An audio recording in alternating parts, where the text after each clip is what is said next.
চলে যাচ্ছি আমাদের প্রথম ঘটনায়, যে ঘটনাটি আমরা শুনবো আমাদের এখানে আফনান ভাই আছেন তার মুখ থেকে। তো চলে যাচ্ছি আমাদের আজকের ভূত এফএমের প্রথম ঘটনায়। আসসালামু আলাইকুম লিসেনার্স, আফনান বলছি। আজকে আমারও মন খারাপ রাসেল ভাই, যে লাকি এখনদের মতো একজন লিজেন্ডারি শিল্পী আমাদের থেকে চলে গেছেন। আমরা ওনার আত্মার মাগফিরাত কামনা করি এবং ওনার শোক সন্তপ্ত পরিবারের প্রতি গভীর সমবেদনা জানিয়ে আজকে আমি আমার প্রথম স্টোরিটা বলতে চাচ্ছি। আসলে আজকে আমি যে ঘটনাটি শেয়ার করব, এটা একজন ট্রেন চালক, মানে ট্রেন ড্রাইভার। এই পেশাটাই খুব অদ্ভুত, তাই না? মানে এবং এই ধরনের যারা ট্রেন চালান তাদের সাথে আমাদের কথা, দেখা, যোগাযোগ সবকিছুই অনেক কম হয়। তো আমি আপনার দুটো ঘটনা আছে, এই জন্য আমি আপনাকে তখন বলিনি, এখন বললাম যে এই জন্য আমি এই ঘটনাটা আগে বলতে বললাম, একটু ডিফারেন্ট টাইপের একটা মানুষের কাছ থেকে এই ঘটনাটা পাওয়া। জি, তো উনি 1978 সালে প্রথম রেলওয়েতে সরকারি চাকরিতে যোগ দেন রেলের ড্রাইভার হিসাবে। তো উনি প্রথম ওনার জবটাই ছিল যে ঢাকা থেকে খুলনাগামী যে ট্রেনটা ছিল, যিনি ঢাকা থেকে খুলনায় ট্রেনটা চালিয়ে আসতেন আর কি। উনি বিবাহ করেন 1981 সালে, আমাকে যেভাবে বলেছেন আর কি। উনি 81 সালে বিবাহ করেন। 83 সালের দিকে ওনার একটা ছেলে সন্তান হয় এবং 2.5 বছর বয়সে ওনার ছেলে সন্তানটা মারা যান নিউমোনিয়া আক্রান্ত হয়ে। তো মারা যাওয়ার পর উনি খুবই স্বাভাবিকভাবেই প্রথম সন্তান মারা গেছে, উনি খুবই শোক পান আর কি। তো উনি এর মধ্যেই মারা যাওয়ার পরই ওনার সাথে অদ্ভুত কিছু ঘটনা ঘটতে থাকে, যেটা আজকের মধ্যে যে ঘটনাটা আর কি। তো উনি মারা যাওয়ার প্রথম 3-4 মাস বেশ স্বাভাবিক ছিলেন, কোনো সমস্যা হয়নি। 3-4 মাস পর থেকে উনি রাত্রে স্বপ্ন দেখতে থাকেন ওনার ওই সন্তানকে। স্বপ্নে দেখছেন যে ওনার সন্তান ওনার সাথে খেলাধুলা করছে, গল্প করছে, কথা বলছে, এরকম উনি স্বপ্ন দেখতে থাকেন। তো একদিন হঠাৎ উনি স্বপ্নে দেখেন ওনার ওই সন্তান খেলতে খেলতে হঠাৎ ওনার গলা চেপে ধরেছে। আচ্ছা। তো চেপে ধরার সাথে সাথে ওনার ঘুম ভেঙে যায়। ঘুম ভাঙার পরে উনি খুব পানি তেষ্টা অনুভব করেন। তো উনি ওনার স্ত্রীর পাশেই শুয়েছিলেন, ঘর অন্ধকার ছিল। তো উনি ডিম লাইটের জালু ছিল, ওখানে পাশে পানি জগ রাখা ছিল। উনি সেখানে গিয়ে 1 গ্লাস পানি পান করে যখনই আবার শুতে যাবেন বিছানায়, তখন দেখেন ওনার ওই সন্তানটা ঠিক বিছানার মাঝখানে বসে আছে এবং বসে 2 হাত সামনের দিকে এগিয়ে দিয়েছে, বাবা আমাকে কোলে নাও বলছে। তখন ওনার না ওই সময় আর কোনো সেন্স কাজ করছিল না, যে ওনার সন্তান যে মারা গেছে। হঠাৎ করে ওনার ওই সন্তানকে দেখে ওনার সেন্স কাজ করছিল না। ওনার সন্তানকে উনি কোলে নিয়েছে। কোলে নেওয়ার পরে ওই সন্তান বলছে, বাবা আমাকে ছাদে নিয়ে চলো, আমি ছাদে যাবো, তোমার সাথে খেলবো। আসলে তখন যে এত রাত হয়েছে ওইটাও উনি ভুলে গেছেন। উনি ওনার সন্তানকে নিয়ে ছাদে চলে গেছেন, ছাদে গিয়ে খেলাধুলা করেছেন। আবার একটা সময় ছেলে বলেছে যে বাবা চলো এখন ঘুমাবো। উনি আবার ওই সন্তানকে নিয়ে এসে শুয়ে পড়েছেন। কিন্তু সকাল যখন হয়েছে, এই যে রাত্রে এত ঘটনা যে ঘটেছে, উনি একদম বেমালুম ভুলে গিয়েছিলেন। এবং উনি পরে কিভাবে মনে করেছেন সেটাও আমরা বলবো গল্পের পর্যায়ে এসে।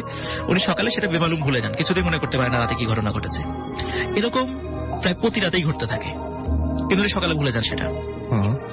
ওনার স্ত্রী এটা বেশ কিছুদিন যাবৎ ফলো করেছেন, যে উনি রাত্রেবেলা উঠে কোথাও যেন চলে যান এবং আবার বেশ আধা ঘন্টা 1 ঘন্টা পর আবার ফিরে আসে।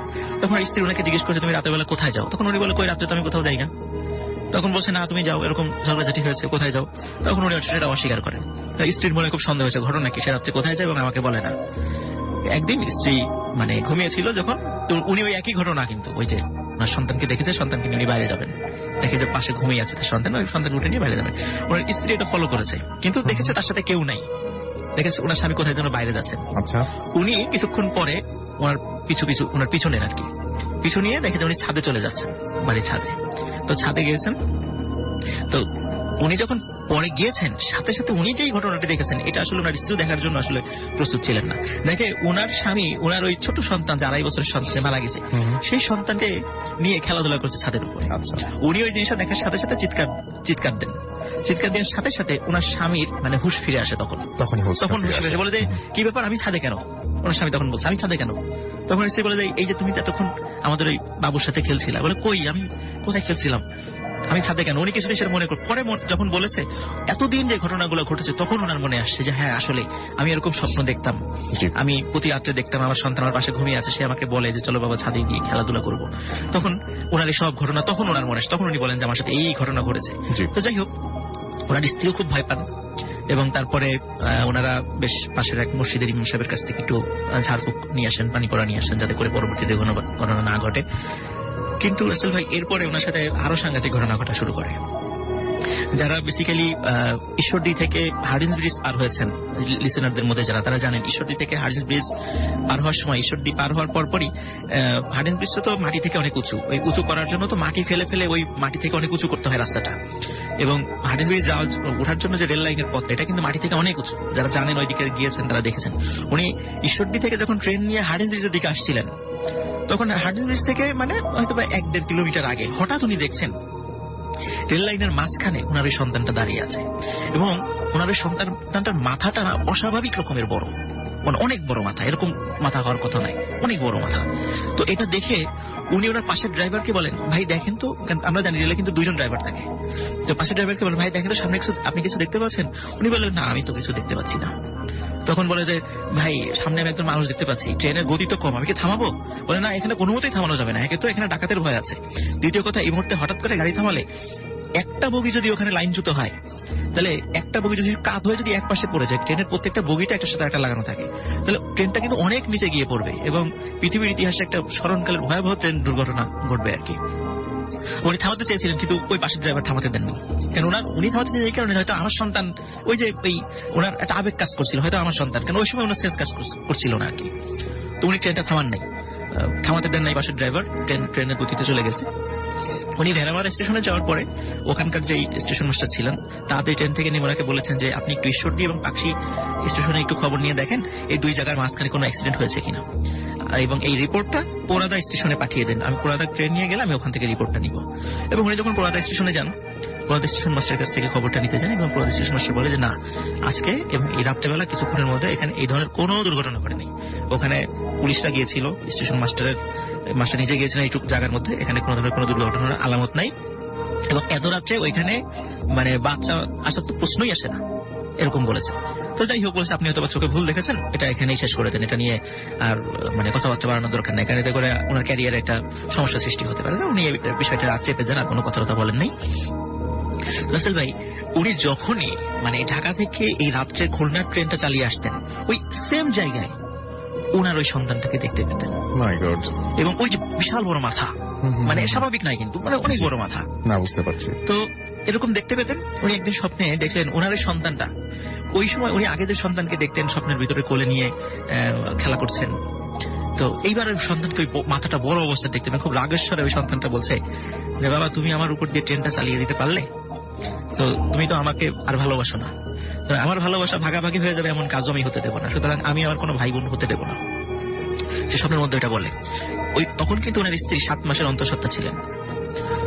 এই 7 মাসের অন্তঃসত্ত্বা অবস্থায় থাকা অবস্থায় ওনার স্ত্রী এই স্বপ্ন দেখার পরে উনি স্ত্রীকে এই বিষয়ে আর কিছু বলেন নাই। উনি হয়তো স্ত্রী এই অবস্থায় ভয় পেতে পারেন, সমস্যা হতে পারে, জন্য উনি কিছু বলেন নাই আর কি।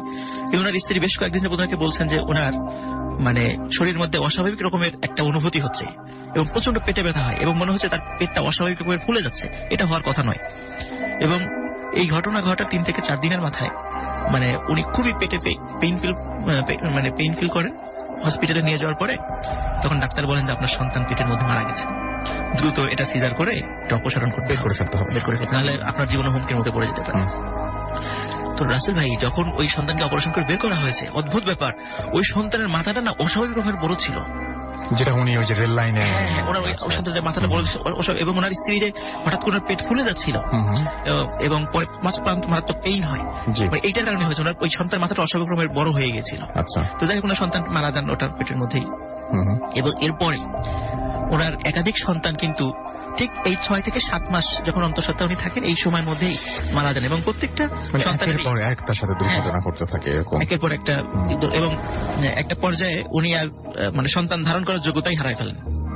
আচ্ছা, তো ও স্বপ্নে যা বলেছিলেন তার আগের সন্তান, সেটাই আলটিমেটলি হলো। হ্যাঁ, সেটাই আলটিমেটলি হয়েছে। তো এখন এদিকে কিন্তু উনি যখন ওই যে প্রতিনিয়ত ওই পাকশির ওই রুটটাতে উনি যখন এই ধরনের প্রবলেম ফেস করছিলেন, তখন উনি ট্রান্সফার হয়ে ঢাকা সিলেট রুটে চলে আসেন। ঢাকা সিলেট রুটে উনি ট্রেন চালাবেন। তো এর ভিতরে মানে যে ঘটনাটা ঘটে এটা ছিল সবচেয়ে মারাত্মক ঘটনা। ঢাকা সিলেট রুটের লিসেনাররা যারা গিয়েছেন তারা জানেন, ডিস্ট্রিক্ট শ্রীমঙ্গলের কাছাকাছি আসার পরে ট্রেনটা যেদিক দিয়ে যায়, দুই পাশে কিন্তু মানে জঙ্গল এলাকা। হ্যাঁ, এবং একটা দীর্ঘ সময় কিন্তু জঙ্গলের মধ্যে যান, তারপর দুই পাশে মানে চা বাগানও আছে, যদিও সেটা খুবই সুন্দর একটা জায়গা। কিন্তু রাতের বেলা জায়গাটা মানে দিনের বেলা যতটা না সুন্দর, রাতে কিন্তু ঠিক ততটাই ভয়ঙ্কর। তো উনি একদিন সিলেটে যখন রাতের বেলা ওই দিক দিয়ে আসছিলেন ট্রেন নিয়ে, হঠাৎ উনি তখন দেখছিলেন যে ওনার ওই যে সন্তানটা, প্রথম সন্তানটা, এরকম একাধিক 10-12 জন সন্তান রাস্তার দুই পাশে দাঁড়িয়ে আছে। এবং উনি এটা দেখে খুবই ভয় পান যে এখানে মানে আমার এই প্রবলেমটা শুরু হয়েছে। মনে করছে হয়তো বা ওই পাখির রুটি ছিল, এখানে হবে না, কিন্তু এখানে ওই প্রবলেমটা শুরু হয়। এবং উনি ট্রেনটা থামান নাই, ট্রেনটা যথারীতি ট্রেন চলছে ট্রেনের গতিতে। উনি হঠাৎ করে ফিল করলেন এই 7-8 জন এই ছোট ছোট বাচ্চা এবং অনেক বড় মাথার আকৃতির, এবং সবাই একই রকম চেহারা, প্রত্যেকের চেহারা ওনার সন্তানের মতো। এবং এই 7-8 জনই ট্রেনের মধ্যে ঢুকে পড়েছে, ইঞ্জিনের মধ্যে। আচ্ছা, ঢুকে ওনার সাথে ধস্তাধস্তি শুরু করেছে এবং ওরা প্রত্যেকেই ট্রেনটার হুইলটা টান দিয়ে এটা থামানোর চেষ্টা করছে। ওনার সাথে যে মানে কো ড্রাইভার ছিল, সে আবার একটু ক্লান্ত ছিল, ওনাকে বলেছিল ভাই আমি একটু ঘুমাবো, আমাকে একটু পরে রেখে দিন। কারণ ট্রেনের 2 জন ড্রাইভার থাকে, আমরা জানি যে একজন চালান বেসিক্যালি, আরেকজন সাথে থাকেন মানে সহযোগী হিসাবে। আচ্ছা, তো উনি বারবার চেষ্টা করছেন, চিৎকার করছিলেন তাকে, কিন্তু ওনার ঘুম কিছুতেই ভাঙছে না। আর ওই যে ছোট ছোট যেই বাচ্চারূপী যেই জিনিসগুলো ওখানে এসেছিল, ওরা বারবার ট্রেনটা থামানোর চেষ্টা করছিল এবং উনি খুব ধস্তাধস্তি শুরু করেছে কোনো মতে যে ট্রেনটা থামাতে না পারে। ওই একটা ডেঞ্জারাস একটা জায়গায় রাতের বেলা, ওখানে কিন্তু ডাকাতের ভয় আছে এমনিতেও। তো উনি অনেক চেষ্টা করছেন থামাতে না পারে, কিন্তু এরকম ধস্তাধস্তির একটা পর্যায়ে কেন জানি ওনার পাশের ড্রাইভার ঘুম ভেঙে যায়। ঘুম ভেঙে উনি দেখেন উনি কিসের সাথে, শূন্যের সাথে ধস্তাধস্তি শুরু করেছেন। তো উনি বলে ভাই কি করেন আপনি তো ট্রেনের মানে দরজা দিয়ে পড়ে যাবেন বাইরে। উনি তাড়াতাড়ি মানে পড়ে যাওয়ার মতো অবস্থা হয়ে গেছেন, তাড়াতাড়ি যে ওনাকে ধরে ফেলেছেন। এবং তখন আবার ওনার হুঁশ হয়েছে, দেখে যে না আশেপাশে এখন আর কেউ নেই, তখন আর কেউ ছিল না। তখন উনি বেশ মাসখানিকে তখন ছুটি নিয়ে দীর্ঘদিন উনি মানে ট্রিটমেন্ট করেন যে হয়তো ওনার সাইকোলজিক্যাল কোনো প্রবলেম হয়েছে কিনা। এবার ডাক্তার বলছে না আপনার কোনো সাইকোলজিক্যাল প্রবলেম নাই, আমি ভাবছিলাম যে সাইকোলজিক্যাল কোনো প্রবলেম, সিজোফ্রেনিয়ার প্রবলেম নাই, হ্যালুসিনেশনও হয় নাই, এরকম তারা কোনো কিছু বলতে পারেন নাই আর কি। তো তাই আসলে ভাই ওনার স্ত্রী কিন্তু স্থায়ীভাবে মানে সন্তান ধারণ অনুপযোগী, ডাক্তার বলে দিয়েছেন আপনি আর কখনো সন্তান ধারণ করতে পারবেন না। তো ওনার এই বিষয় নিয়ে ওনার মনে খুবই কষ্ট ছিল। উনি ওনার বাড়ির পাশে একদিন এক রিক্সাওয়ালার সাথে তার পরিচয় হয়। রিক্সাওয়ালা একটু ধার্মিক ছিলেন আর কি, হুজুর গোছের একজন ছিলেন। তো রিক্সাওয়ালা একদিন ওনাকে বলছেন ভাই আপনার সবসময় দেখি মন টন খারাপ, তা কি আমাকে বলা যায়? তা উনি বলছেন যে আসলে আমার তো আসলে সন্তান হয় না, এরকম ঘটনা ছিল। তখন রিক্সাওয়ালা বলেন যে আচ্ছা ঠিক আছে, আমি আপনাকে একটা সমাধান দিতে পারি। তো সমাধানে যদি আপনার সন্তান হয় তো অনুরোধ যে আপনি আমার কথা কাউকে বলবেন না। তো উনি বলেন আচ্ছা ঠিক আছে বলবো না। তখন উনি একটা পানি পোড়া দেন, মানে আপনি এবং আপনার স্ত্রী টানা 3 মাস এটা খাবেন এবং পরে কি হয় আমাকে জানাবেন। তো 3 মাস পরে সত্যি অদ্ভুত ব্যাপার, আল্লাহর কি ইচ্ছা, উনি ওই শালাকে বলেন হ্যাঁ আমার স্ত্রী মানে সন্তান সম্ভব। এবং ডাক্তার আগে তাকে দিয়েছিল তারা মানে বলেছে এটা অসম্ভব ব্যাপার, এটা হতেই পারে না, হ্যাঁ যে উনি সন্তান সম্ভব হবেন। তো যাই হোক সবাই আশ্চর্য হয়ে গেছে, কারণ ওনার একটা মেজর অপারেশন হয়েছিল যার কারণে ওনার কোনো সম্ভাবনা ছিল না, মিরাকল আর কি। তো ওনার যখন 3 মাস হয়ে গেল তখন ওই সুসংবাদটা যখন রিসালাকে দিয়ে বললেন ঠিক আছে এখন আপনি টানা 10 মাস এই আমি আবার পানি পরে দিচ্ছি, পানি শেষ হয়ে গেলে মিশিয়ে খাবেন, এভাবে স্বামী স্ত্রী খেতে থাকবেন 10 মাস সন্তান ভূমিষ্ঠ হওয়ার পর্যন্ত। কিন্তু শর্ত একটাই যে আপনি কাউকে বলবেন না যে আপনি আমার কাছ থেকে ট্রিটমেন্টটা নিয়েছেন। কিন্তু সমস্যা হলো উনি যখনই ওনার সন্তান হয়ে আত্মীয় স্বজনদের প্রচন্ড প্রেশার ছিল যে তুমি কোন ডাক্তারের কাছে গিয়েছিলে, কার কাছ থেকে ট্রিটমেন্ট নিয়েছে আমাকে বলো, আমরাও যাবো, এরকম মানে ওনার উপর খুব প্রেশার ছিল। সন্তান ভূমিষ্ঠের পর এরকম প্রেশারে একদিন বলেই দিয়েছেন যে আমি না ওই রিক্সাওয়ালার কাছ থেকে এই ট্রিটমেন্টটা নিয়েছি। তো স্বাভাবিকভাবেই লোকজন ওনার পরিচিত আত্মীয় স্বজনরা ওনার কাছ থেকে সহযোগিতা নেওয়ার জন্য গিয়েছিলেন। রাসেল ভাই যাওয়ার পরে দেখা গেছে যে ওই যে রিক্সাওয়ালা যে বাড়িতে থাকতেন, তো যখনই গেছে বলছে এই রিক্সাওয়ালা তো মাত্র কয়েকদিন আগে ওনার রিক্সাটা বিক্রি করে দিয়ে স্ত্রী সন্তান নিয়ে কোথায় যে চলে গেছে কেউ জানে না। আসলে ভাই আমাকে যিনি বলেছেন ওনার নাম ইয়াহিয়া আর কি, ডাকনাম ইয়াহিয়া, কিন্তু অফিসিয়াল নাম ওনার ইয়াহিয়া না। উনি যদি রিটায়ার করেছেন সঙ্গত কারণ অফিসিয়াল নামটা বলা যাবে না। তো উনি কিন্তু এখনো ওই রিক্সাওয়ালাকে খোঁজেন যে এই লোকটা কোথায় আছে। বাচ্চা কি হয়েছিল পরে? হ্যাঁ আসলে এটা বলি, ওনার কিন্তু এরপরে 3টা সন্তান হয়েছে। এবং ওনার যে প্রথম সন্তান সেটা ছেলে সন্তান।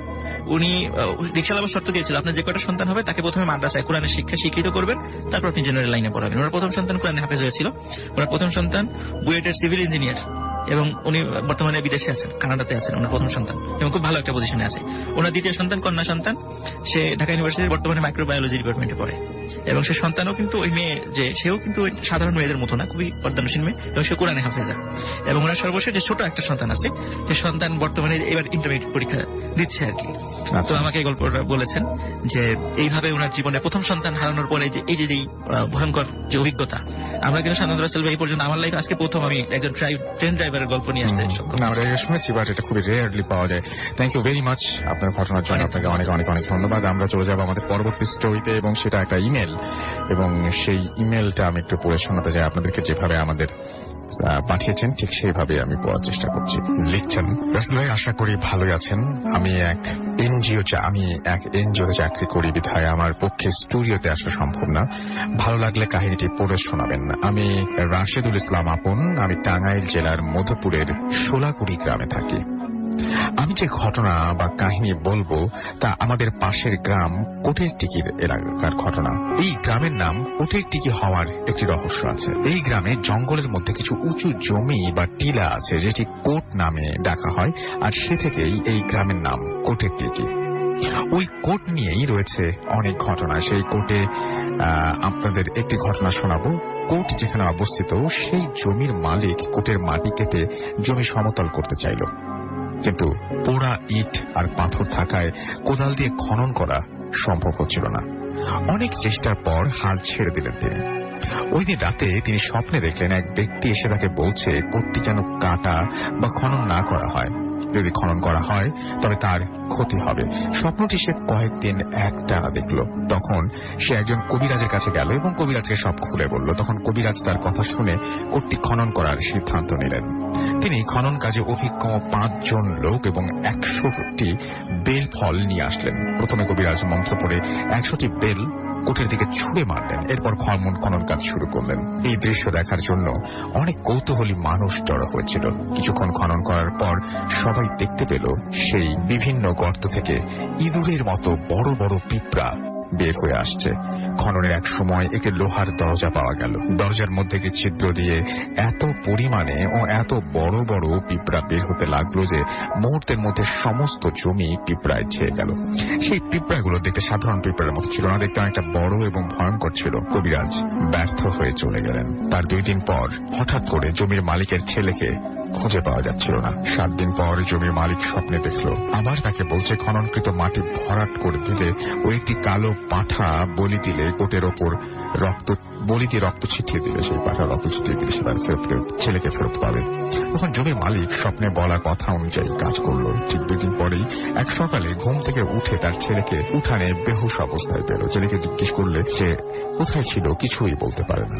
এবং এই ছিল ঘটনা। এই ঘটনা কোটেরটিকি এলাকার সবার মুখে মুখে, এবং এই ঘটনাটি পাঠিয়েছেন রাশেদুল ইসলাম আপন। আমি এই ঘটনাটি অনেক ছোট থাকতে শুনেছিলাম, বাট কিভাবে শুনেছিলাম সেটা মনে নেই। তবে এই যে এই লোহার দরজা বা এই যে এই ব্যাপারগুলো আমার হালকা হালকা মনে আছে। সো আমার মনে হয় যে এই ঘটনা হয়তো আপনারা অনেকেই জানেন, এবং আশা করছি যে আপনাদের ঘটনাগুলো ভালোই লাগছে। আমি দেখে যে একটু SMS করছেন কারা। ধন্যবাদ রাসেল ভাই, ধন্যবাদ শ্রোতাবৃন্দ। আমি সোহাগ। আরেকবার আমাকে আপনার সেকেন্ড টাইম আসা হলো। ওকে, তো আসলে ঘটনাটা হচ্ছে কি যে আমাদের রাজশাহী জুট মিলের বিভিন্ন জায়গায় বিভিন্ন পাটের গোদাম তৈরি করে। তো এইরকমই একটা পাটের গোদাম হচ্ছে কি যে ঠাকুরগাঁতেও আছে আমাদের রাজশাহী জুট মিলের পাটের গোদাম। এটা অনেক বড় আর অনেক বছর আগের ব্রিটিশদের সময়ের এই পাটের গোদামটা অনেক বড় ছিল। যখন সিজন আসে তখন হচ্ছে এই পাটের গোদামগুলো হচ্ছে পাটের খোলা হয়, মানে কিনে পাট গোদামজাত করা হয়। তো সম্ভবত কয়েক বছর আগে আমাদের যখন হচ্ছে আমাদের নতুন একজন ডিসিএম আসে আমাদের রাজশাহী জুট মিলে, উনি আমাদের একজন সিকিউরিটি সদস্য ওই পাটের গুদামে নিয়োগ দেন যে ওখানে পাট কেনা হচ্ছে, ওখানে থাকতে হবে। প্রত্যেকদিন রাত্রেই দেখা যায় যে ওখানে পাট অনেক বেশি বেশি আসে, সবগুলো তোলা হয়, অনেকেই থাকে ওখানে। তো পাট যখন তোলা হয়ে যায় তখন সবাই চলে যায়, যাদেরকে নেওয়া হয় তারা সবাই চলে যায়, কিন্তু যে সিকিউরিটির যে সদস্য থাকে উনি পাট পাহারা দেওয়ার জন্য কিন্তু ওই গোদামের পাশে একটা ঘরে থাকেন। তো প্রত্যেকদিন থাকতে থাকতে একদিনকে রাত্রে কি হলো যে সে আর একটা জিনিস বলে রাখি যে সেখানে হচ্ছে কোনো বিদ্যুতের ব্যবস্থা নেই এখনো, সেটা হচ্ছে মানে পরিত্যক্তর মতোই। যখন পাট কেনা হয় তখন খোলা হয়, তাছাড়া খোলা হয় না এটা। আর সেখানে বিদ্যুৎ নাই, সেখানে আজও কুপি বাতি জ্বালিয়ে হচ্ছে কি যে রাখা হয়। তো একদিনকে রাত্রে উনি শুয়ে আছেন তার ঘরের মধ্যে, শুয়ে থেকে ওই কুপি বাতি জ্বালিয়ে রেখেছেন। জ্বালানোর পরে তিনি একটা সময় ঘুমিয়ে গেছেন। অনেক রাত্রে বাতি তো একটা সময় যে নিভে যায়, বাতি নিভে গেছে। তারপরে অনেক রাত্রে তিনি শুধুমাত্র শুনতে পেলেন যে দরজার আওয়াজ হলো। তিনি কিছু না মনে করে কাত হয়ে দরজার বিপরীত দিকে, তার মানে হচ্ছে দেয়ালের দিকে কাত হয়ে শুয়ে আছেন। শুয়ে থাকার পরে তিনি শুনতে পেলেন যে দরজার আওয়াজ হলো। সেটা কিছু মনে করেননি তিনি। তারপরে কি হলো যে তিনি যে কাঁথে শুয়ে আছেন তার পিঠের সাইডে বিছানার উপরে কেউ একজন এসে বসলো। বসার পরে তার মানে মাথাটা কাত হয়েছিল, মাথার উপরে এই এক গালের উপরে এমন ভাবে হাত দিয়ে চেপে ধরে রেখেছে বালিশের উপরে, সে মাথাটা ঘুরে দেখতে পাচ্ছে না যে সে কি মানে কে এই যে আমার পাশে বসে আছে সে কে ছিল। মানে পিঠের সাথে পিঠ ঘিসে এমন ভাবে বসে আছে যে সে ঘুরতেও পারছে না যে কে বসে আছে, একবার দেখি। সে অনেক স্বাস্থ্যবান লোক ছিল, সে অনেকবার চেষ্টা করেছে, তার সাথে ধস্তাধস্তি শুরু হয়ে গেছে যে আমি একবার ঘুরে দেখি। একটা সময় যে কি হয়েছে যে সেই লোকটা সিকিউরিটি সদস্য যে ছিল উনি আস্তে আস্তে শক্তি দিয়ে আস্তে আস্তে দাঁড়াই গেছে।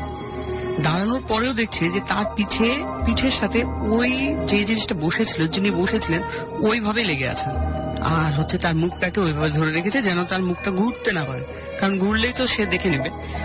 ঠিক তখনই তারপরে এইভাবে ধস্তাধস্তি চলতে চলতে একটা সময় আবার তাকে ক্লান্ত করে ফেলেন, উনি আবার তাকে বিছানার উপর ফেলে দেন। ওই যিনি তার পিঠের সাথে লেগে আছেন উনি ওই সিকিউরিটি সদস্যটাকে আবার বিছানায় ফেলে দেন। বিছানায় ফেলে দেওয়ার পরে এবার তিনি একেবারে একটু শক্তি যোগাই নিয়ে তারপরে আমরা যেটা বলি না, শক্তির কাজ করতে গেলে দেখা যায় যে আমরা স্মরণ করি ইয়ালি বলে উঠি, ঠিক এইভাবে তিনি ইয়ালি বলে উঠে দাঁড়িয়েছেন। দাঁড়ানোর পরে তিনি দেখছেন কি যে আর কেউ নাই, কোনো দিকে কেউ নাই, বাতিটাও বন্ধ হয়ে আছে।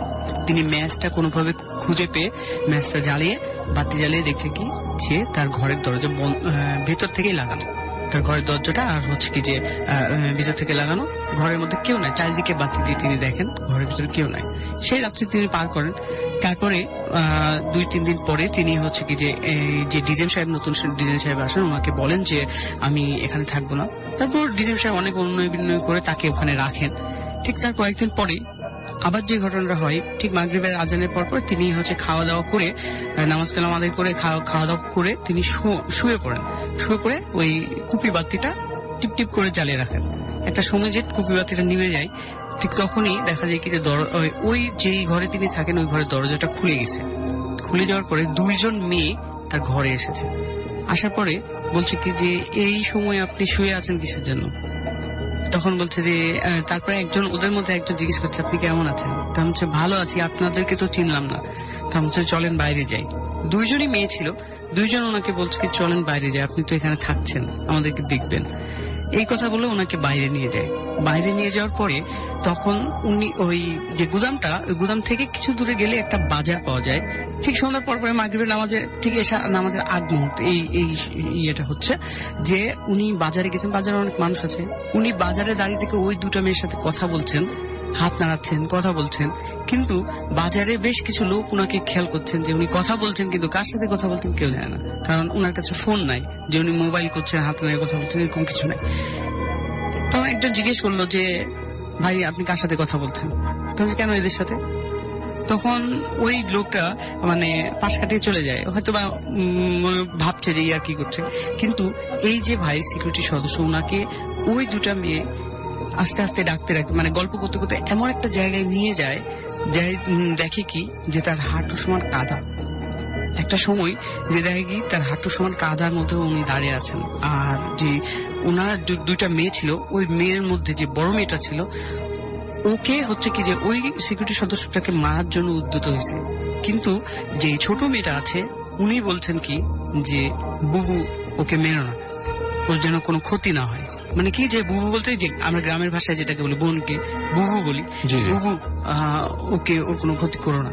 তারপরেও তিনি হচ্ছে কি যে ওই বড় বোনটা যেটা কোনো বাধা না মেনে ওনাকে শুধুমাত্র ক্ষতি করেনি, কিন্তু একটু সুন্দর করে তুলে কাদার মধ্যে ফেলে দিয়েছে।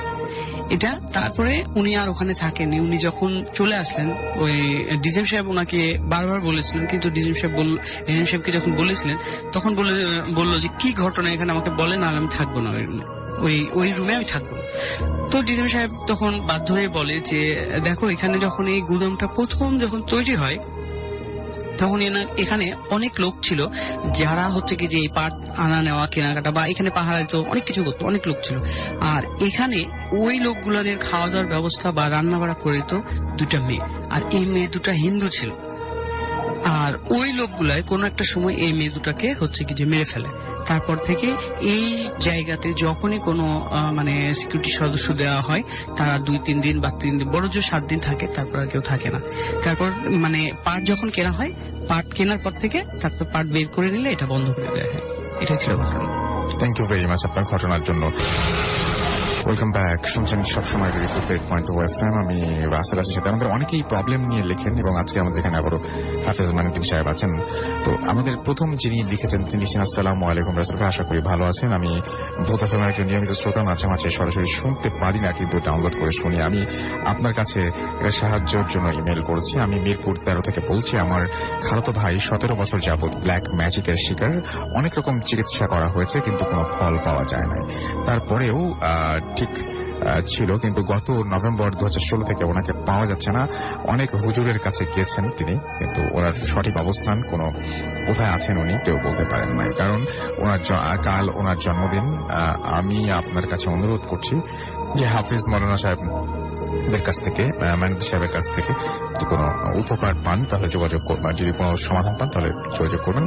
আবুল খায়ের, মোহাম্মদ ইসরাফিল মিলন, মোজাম্মেল হক বাবা হচ্ছে মোজাম্মেল হক রহমানি। তো কি হয় মানিদ্দিন ভাই, কি মনে হয় আপনার? জি ভাইয়া, যিনি এটা লিখেছেন তার ঝামেলা আছে, তবু তাকে পাওয়ার জন্য কোরআন থেকে আয়াত আছে, সেটা আনা যায়। আচ্ছা, ওনার আসলে ঝামেলাটা কি জন্য হয়েছে? এই কালো জাদু, আচ্ছা, কালো জাদু খুবই খারাপ অবস্থা পড়েছে, সেটাকে বজ্জিন বলা চলে। সে বজ্জিনের দ্বারাই ক্ষতি হয়।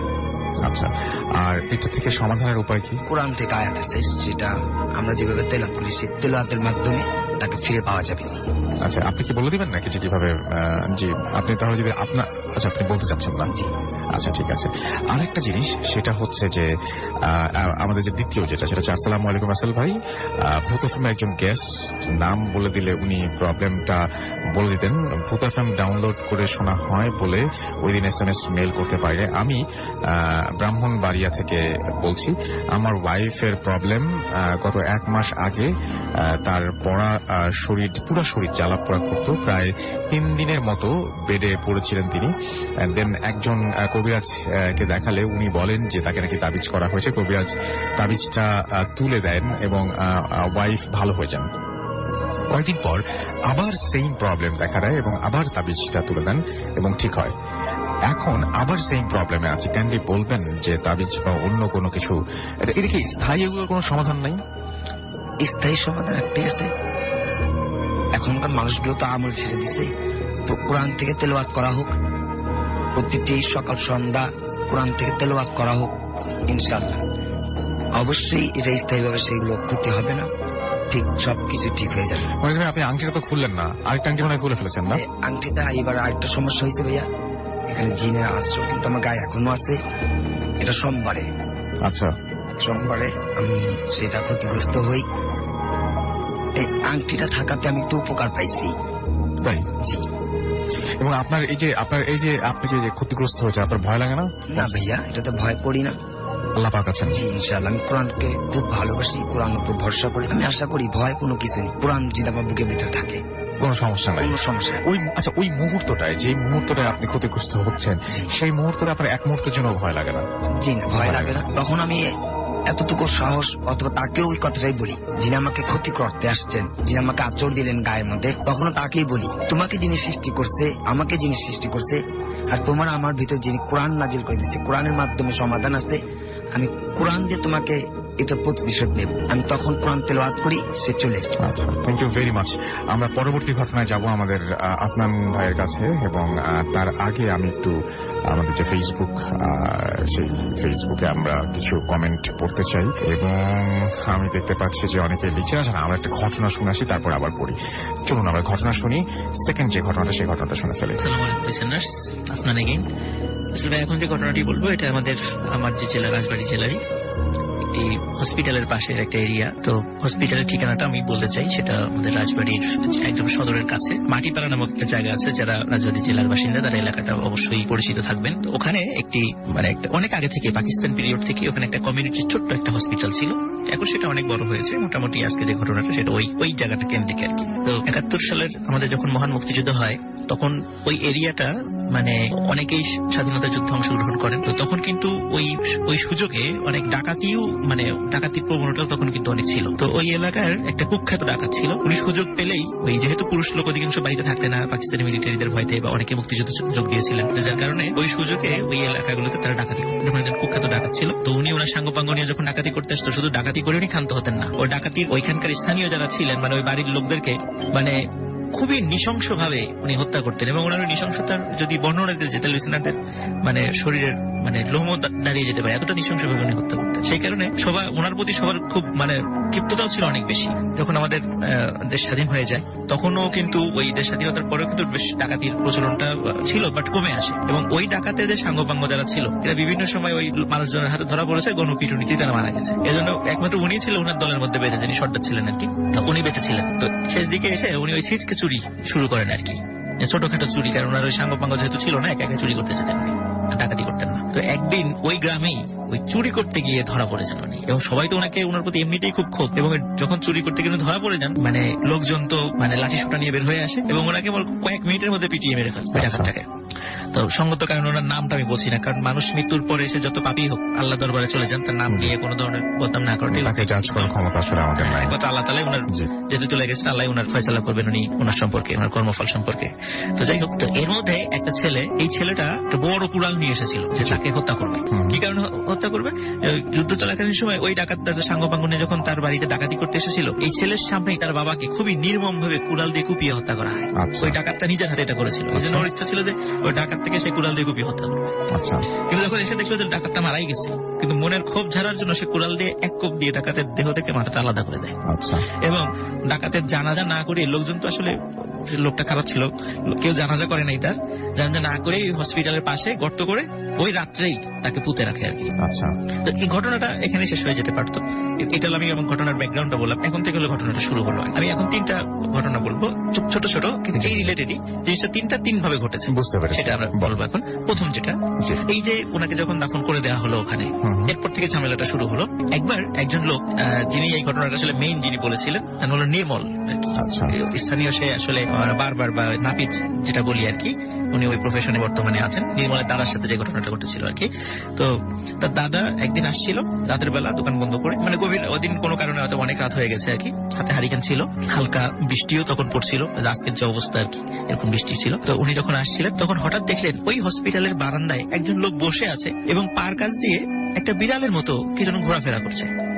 উনি চিন্তা করেন যে এত রাত্রে হসপিটালের বারান্দায় লোক তো থাকার কথা নয়, কিন্তু পার কাছে আবার বিড়াল কি যেন একটা প্রাণী ঘোরাঘুরি করছে। উনি হারিকেন নিয়ে চিৎকার দিয়ে বললেন যে কেড়ে ওখানে। তখন কেড়ে ওখানে বলেছে, হঠাৎ করে ওই যে পার কাছে যে বিড়ালটা ঘুরছিল সেই বিড়ালটার মতো ওই প্রাণীটা দৌড় দিয়ে ওনার কাছে চলে আসে, ওই লোকটার কাছে চলে আসে, নির্মল দাদার কাছে চলে আসার সাথে সাথে উনি হারিকেন দিয়ে দেখতে গিয়েছেন যে জিনিসটা কি, বিড়াল না কুকুর না কি জিনিসটা।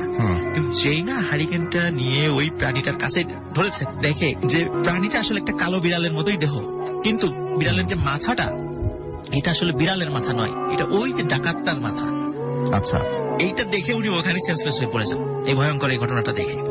পরবর্তীতে এলাকাবাসীর কাছে বর্ণনা করেন রাতের বেলায় জিনিসটা দেখেছেন। তো এলাকাবাসী খুব আতঙ্কিত হয়ে যায়, যে অনেকেই বলে যে আমরা রাতের বেলা মাঝে মাঝে এই জিনিসটা দেখি, কেউ ওই রাতের বেলা পারতপক্ষে ওই হসপিটালের সামনে দিয়ে যেতে চায় না। তো রাসেল ভাই, ওই হসপিটালের পাশেই এখন পর্যন্ত ওখানে একটা হাই স্কুল আছে, এখনো সেই হাই স্কুলটা আছে।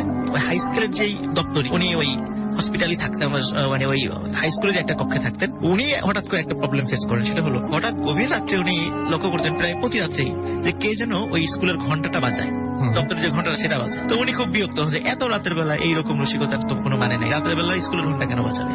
তো উনি যখনই বের হয়ে যেতেন কাউকে পেতেন না, দেখতেন যে যেই রুমে ঘন্টাটা সেই রুমও তালা মারা, সবকিছুই মানে বন্ধ, কিন্তু ঘন্টা বাজে কোত্থেকে। এবং গ্রামবাসী ওই ঘন্টার শব্দ শুনেছে, কোথা থেকে ঘন্টা বাজে। কিন্তু ভয়ঙ্কর ব্যাপার, মানে একজন মৃত মানুষ ঘন্টা বাজাচ্ছেন, মানে এই ছবিটা যদি আমরা চিন্তা করি বা এই ভিজুয়ালটা যদি আমরা চিন্তা করি তাহলে কিন্তু খবর আছে। তারপর একদিন উনি চিন্তা করলেন যে কে ঘন্টা বাজ আমি ধরবো। প্রথম থেকে মনে করেছে হয়তো বা কোনো মানে দুষ্টু প্রকৃতির লোকজন এসে হয়তো বা ঘন্টা বাজে গ্রামবাসীকে বিরক্ত করে, তো এই কারণে তো একদিন উনি চিন্তা করেছেন আমি ধরবো যে এটা কে করে। তো উনি যথারীতি একদিন ওত পেতে আসে, আজকে ঘুমাবো না, যেই না ঘন্টা বাজানো শুরু হবে আমি দরজা খুলেই দৌড় দিব যে কে এই কাজটা করে। তো সত্যি ওই রাত্রে ঘন্টা বাজানোর শব্দ যেই না শুরু হয়েছে, একটা দুটা যেই ঘন্টা বাজিয়েছে উনি দৌড়ে চলে গেছেন, 7-5 নামে হাতে একটা লাঠি নিয়ে গেছেন, যে মানে আচ্ছা করে একটা পিটুনি দেবো আর কি, এরকম দুষ্টামির জন্য। তো উনি যখনই ওখানে গিয়েছেন, গিয়ে দেখে যে যে লোকটার ঘন্টা বাজাচ্ছেন উনি আর কেউ না, ওইটা ওই সেই আচ্ছা। এই দৃশ্য দেখে উনি তো মানে ওনার অবস্থা খারাপ, সাথে সাথে উনি শেষ পড়ে যান। পরবর্তীতে সকালবেলা ওনার বলা হয় যে আসলে এই কাজটা সে করে। তো এইরকম বিভিন্ন ভাবে মানুষ ওখানে মানে এরকম ভয়ের ঘটনা ঘটে থাকে। তো এরপর যেটা হয় যে ওই গ্রামেরই একজন খুব মানে গণ্যমান্য ব্যক্তির সন্তান, উনি স্বাধীনতা যুদ্ধের সময় বিদেশে ছিলেন। উনি মানে যুদ্ধের আগে উনি প্রবাসী ছিলেন। যুদ্ধের পরে যখন দেশে আসেন, তখন দেশে আসার পরে মানে ওই সময় ওদের রাজবাড়ি থেকে এখনো সরাসরি ঢাকার রেল যোগাযোগ নাই, মাঝখানে পদ্মা নদী যেহেতু আছে ওখানে সেতু হয় নাই, রেল যোগাযোগ নেই। উনি ওই ঢাকা থেকে আসতে আসতে অনেক গভীর রাত হয়ে যান। রাত হয়ে যায়, হওয়ার পরে এখন পর্যন্ত আপনারা দেখবেন যে আগে গোয়ালন্দ থেকে সরাসরি রাজবাড়ি যাওয়া যেত, দৌলতদিয়া থেকে যাওয়া যেত না।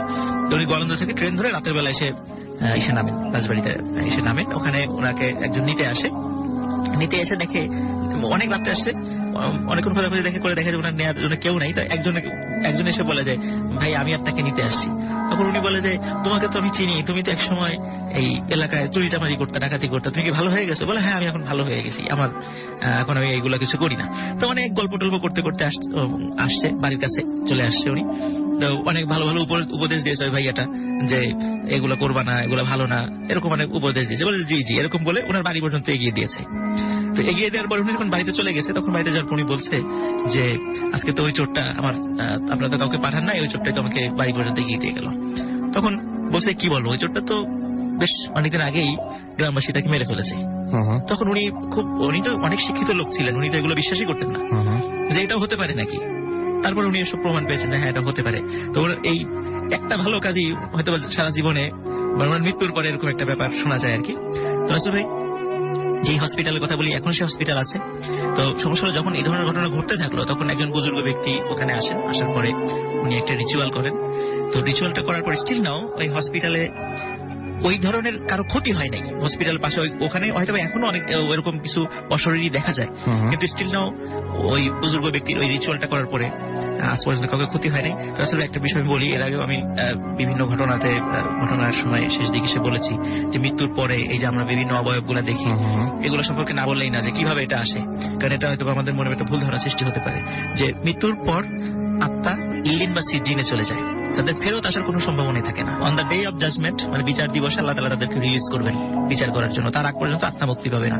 সুতরাং এই যে অবয়বে যেই ভয়গুলো আমরা পাই, এগুলো শুধু দুষ্ট জিনের মানে কাজ ছাড়া কিছুই নয়, এখানে আত্মার কোনো ব্যাপার নেই। হাফেজ মাইনুদ্দিন ভাইয়ের পাশে আছেন, আমার সাথে একমত হবেন, উনি এই ধরনের রিচুয়াল করেন যে এখানে আত্মার কোনো বিষয় থাকে না, এটা শুধু দুষ্ট জিনেরই বিষয়গুলো থাকে। এই ছিল রাসেল ভাই আমার ঘটনা। Thank you very much. তো আমি এখন যেটা করব সেটা হচ্ছে আমাদের সেকেন্ড যে স্টোরিটা, সেই স্টোরিটায় যাব। একটু বড় স্টোরি যেভাবে লিখছেন। রাসেল ভাই সালাম নেবেন, প্রথমে ক্ষমা চেয়ে নিচ্ছি, ব্যস্ততার কারণে স্টুডিওতে আসতে পারবো না বলে। আমি শান্তনু চট্টগ্রামের একটি এনজিওতে কাজ করি। কাজের ভিত্তিতে শহরের বিভিন্ন জায়গায় যেতে হয়, মাঝে মধ্যে রাতেও আমাকে কাটাতে হয়। এই ঘটনা 2014 এবং একদিন আমাকে যেতে হয় চিটাগংয়ের একটা আনোয়ারা থানার মধ্যে, এবং ওই দিন একটি গ্রাম, এবং এই গ্রামটির আমি নাম বললাম না। কাজ শেষ করতে করতে রাত 8টা বেজে যায়। আমারও শহরে আসতে ইচ্ছে হলো না, কারণ পরের দিন আবার সেম জায়গায় আমাকে যেতে হবে। তাই আমি রাত যাপনের জন্য একটি জায়গার খোঁজ করতে লাগলাম। অনেককেই জিজ্ঞেস করলাম যে থাকার হোটেল আছে কিনা কোথাও, বাট সবাই বলল থাকার হোটেল অনেক দূরে। একজন তার একটি পরিত্যক্ত বাড়ি আছে, সেখানে চাইলে রাত কাটাতে পারি। আমি খুশি হলাম আর তাকে বললাম যে অনেক ধন্যবাদ আপনাকে। লোকটা বলল ধন্যবাদ দেওয়ার কোনো প্রয়োজন নেই, শুধু ভয় পাবেন না। আমি মনে মনে ভাবছি কিসের ভয়। হঠাৎ লোকটার সাথে তার বাড়িতে গেলাম, পেট ভরে খেয়ে নিলাম। আবার উনি আমাকে বললেন আসেন এবার আপনাকে আপনার ঘর দেখিয়ে দিই। আবার দুজন হাঁটতে লাগলাম। কিছু দূর হাঁটার পরেই আমাকে তিনি বললেন ওই যে সামনে খালি জায়গাটা দেখতে পাচ্ছেন, ওইটা আমাদের পারিবারিক শ্মশান। আর কিছু দূর হেঁটে শ্মশানের সামনে গিয়ে একটা ছোট্ট মন্দির দেখিয়ে বললেন এটা আমার বড় মেয়ের সমাধি। আমি কৌতূহল বশত জানতে চাইলাম কি হয়েছিল আপনার মেয়ের। লোকটি আমাদেরকে এক নজর চেয়ে রইলেন, বললেন আজ অনেক রাত হয়েছে, কাল বলবো। উনি মেয়ের সমাধির পাশে একটি খুদে ঘর দেখিয়ে বললেন এটাই আপনার ঘর, আজ রাতটা এই ঘরে কাটাবেন কষ্ট করে। লোকটি যেন কিছু আমায় বলতে চেয়েছিল কিন্তু বলল না। তিনি আমায় ঘরে ঢুকিয়ে দিলেন আর বললেন, শুয়ে পড়েন, কাল সকালে কথা হবে। আমিও লোকটাকে বিদায় দিলাম এবং বিদায় দিয়ে দরজা বন্ধ করলাম আর জানালার কাছে গিয়ে দেখলাম জানালার একটা পার্ট ভাঙা। আমিও কিছু ভাবলাম না, শুয়ে পড়লাম। রাতে মেবি পূর্ণিমা ছিল, জানালার ভাঙা অংশ দিয়ে ঘরে চাঁদের আলো ঢুকছে। হঠাৎ দেখলাম জানালা দিয়ে মেয়েটার সমাধি তার পাশে পরিষ্কার দেখা যাচ্ছে। আমি কিছু না ভেবে অপর পাশ ঘুরে শুয়ে পড়লাম আর ঘুমিয়ে পড়লাম। হঠাৎ শুনলাম দরজায় কে যেন নক করছে, নক দিয়ে আঁচড় কাটছে। আওয়াজটা তীব্র থেকে তীব্রতর হতে লাগলো। আমার ঘুম ভেঙে গেল, উঠে বসলাম আর দরজার সেম জায়গায় আওয়াজটা থেমে গেল। অবাক হলাম কিন্তু বের হতে সাহস পেলাম না। শুধু ভেতর থেকে 2 বার জিজ্ঞেস করলাম, কে? আমি মনের ভুল ভেবে শুয়ে পড়লাম। এক পাশ থেকে অন্য পাশ ফিরতে হঠাৎ দেখি কে যেন সমাধির পাশে দাঁড়িয়ে আছে। আবার আমি ভয় পেলাম, ঘুমে ভান করে দেখতে লাগলাম। দেখি সাদা শাড়ি পরা একটা 17 কি 18 বছরের মেয়ে সমাধির চারপাশে প্রদক্ষিণ করছে। আমি দেখতে থাকলাম, চোখের পলক ফেলতেই দেখি ওখানে আর কেউ নেই। আমি উঠে বসলাম আর সমাধিটা দেখতে লাগলাম ঘরের ভেতর থেকে। আমি এটা বুঝলাম যে কিছু একটা ঘটনা ঘটছে। বসে বসে ভাবতে লাগলাম, কি করব এখন? ঘুমাবো নাকি জেগে থাকবো? চোখে আবার ঝিমুনি আসলো। আমি শুয়ে পড়লাম। হঠাৎ একটি মৃদু কান্নার আওয়াজ শুনলাম আর সেই আওয়াজটা বাইরে থেকেই আসছে। হঠাৎ আমার মুখের ওপর পানি জাতীয় কিছু একটা ফিল করলাম। চোখ খুলতে দেখি একটি মেয়ে ফাঁসিতে ঝুলছে আমার মাথার ওপর আর মেয়েটির চোখ থেকে ফোঁটা ফোঁটা পানি এসে পড়ছে আমার মুখে। আমি দেখে ভয়ে চিৎকার দিলাম আর দৌড়ে বাইরে বের হতে গিয়ে দরজার সাথে মাথায় সজোরে আঘাত পেলাম এবং জ্ঞান হারিয়ে ফেললাম। হুঁশ আসার পর নিজেকে ওই লোকটার ঘরে আবিষ্কার করলাম আর খুলে বললাম রাতের সব কথা। তখন লোকটির ওয়াইফ আমাকে বলল ওটা ওনার মেয়ে। সে ভালোবেসে বিয়ে করেছিল একজনকে। বিয়ের 3 মাস পর এবং কোন একটা সড়ক দুর্ঘটনা তার হাজবেন্ড মারা যায় এবং স্বামীর মৃত্যুর পর থেকে মেয়েটি ওই ঘরে থাকে এবং একদিন সকালে মেয়েটির বাবা ওই ঘরে ফাঁসিতে ঝুলন্ত অবস্থা থেকে আবিষ্কার করে। ঘটনাটি শুনে আমি খুবই ভয় পেয়েছিলাম এবং আমি নিজের ঘরে ফিরে আসলাম। এটা ছিল আমার ঘটনা। ভালো লাগবে পড়ে শোনাবেন, আমার কাছে আরো ঘটনা আছে। আমি সেই ঘটনাটি পড়ে শোনালাম।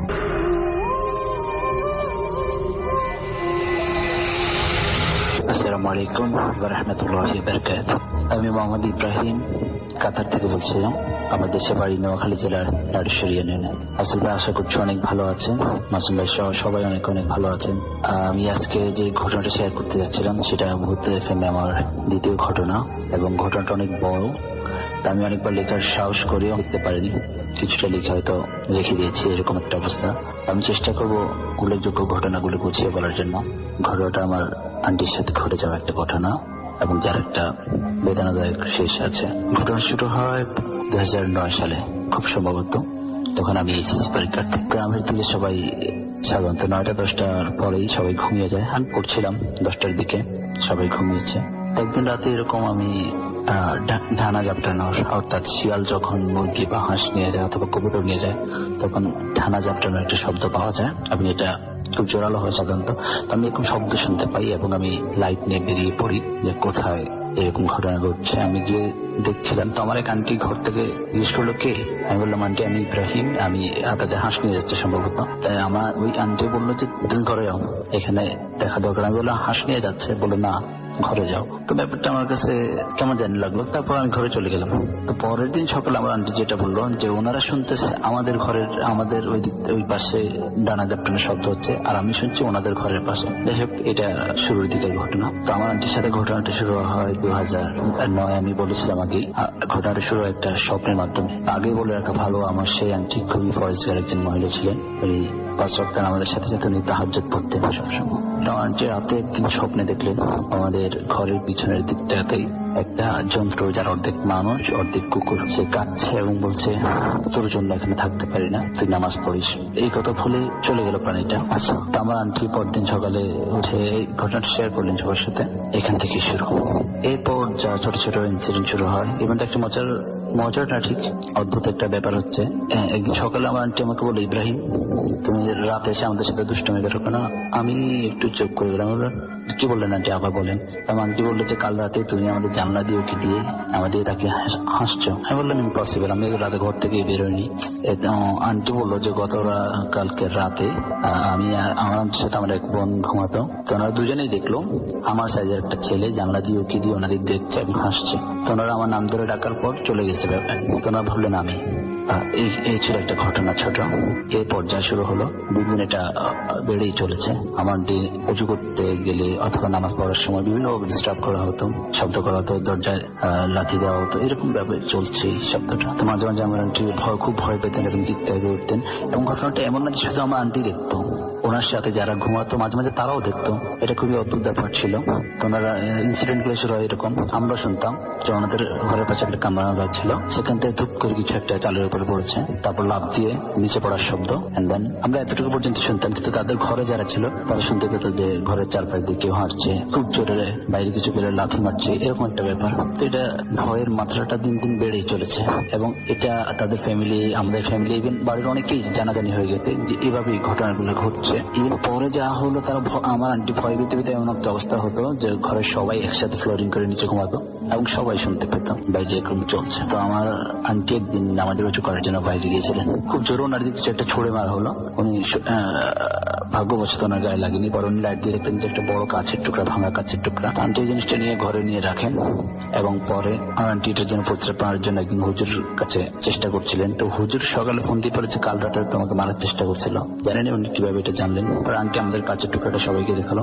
আচ্ছা, এইভাবে ঘটনা ঘটছে এবং একদিন এটার উপদ্রব শুধু রাতে নয়, দিনও চলছে। আমার আন্টি দিনও ঘুমাতে পারছেন না। একদিন আন্টি বলছে উনি জোহরের নামাজ পড়লেন, পড়ে শুয়ে আছেন বেডের উপরে, তা আন্টি শুয়েছিলেন। হঠাৎ উনি অনুভব করলেন অনেক ঘুম আসেনি, চোখ বন্ধ করে রেখেছেন, কেউ একদিন তার পেটের উপরে হাত রাখলো। তো উনি ভাবলেন আমার কোন কাজিন বা আমার চাচাতো অনেক বোন আছে, ওনারা খুবই ক্লোজ, ওনার কেউ। তো উনি চোখ খুললেন না, এরপর দেখলেন আর হাত রাখলেন এবং উনি চোখ খুলে দেখার আগে এত জোর একটা চাপ দিল, উনি চিৎকার দিয়ে উঠলেন এবং উনি পরে বললেন যে মনে হচ্ছে আমার জান এখনই বেরিয়ে যাবে, এত জোরে চাপ দিয়েছেন। আমার আন্টি উঠে কান্না শুরু করলো এবং আমার দাদি ছিল, দাদি সহ সবাই এসে জিজ্ঞেস করলো, তারা তিনি বললেন এই অবস্থা। তখন বললেন আমার আন্টি বিয়ে হয়নি, এই কিছুদিন পরে আমার আন্টির বিয়ে হয়ে গেছে। এই ঘটনাগুলো কন্টিনিউ তখনও চলছে। তো বিয়ে হওয়ার পর আমার আঙ্কেলের সাথে কিছু ছোট ছোট ইনসিডেন্ট হয়েছে, আমি সেগুলো বলছি না আসলে, এগুলো ছোট ইনসিডেন্ট। পরে আমার আন্টি এবং আঙ্কেল ঢাকায় ট্রান্সফার হয়ে গেল, আমার অন্য আরেকটা আন্টির পাশে। তো ঢাকায় ট্রান্সফার হওয়ার পরও ঘটনাটা থেমে নেই, ছোট ছোট ঘটনা ঘটছে। এবং এর মধ্যে একদিন ওনারা থাকতে হচ্ছে চরকঘাটা এলাকায়, ট্যানের চরকঘাটা এলাকায়।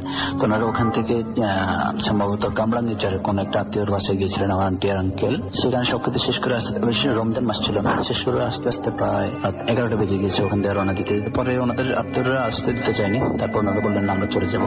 আচ্ছা ঠিক আছে। তো আমার আন্টি আঙ্কেল একটা রিক্সা নিয়ে আসলেন। ওনারা রিক্সা নিয়ে আসতেছেন, হঠাৎ রিক্সার নিচে একটা কুকুর পড়লো এবং রিক্সাটা পুরো উল্টে যাওয়ার উপক্রম হলো। কিন্তু কোন রকম রিক্সাওয়ালা ব্রেক করলেন এবং ওনার নিচে নেমে দেখলেন কিছুই নেই। রিক্সাওয়ালা, আমার আন্টি আঙ্কেল সবাই দেখলো কিছুই নেই। আচ্ছা যাই হোক, তারপর ওনারা আবার রওনা দিলেন।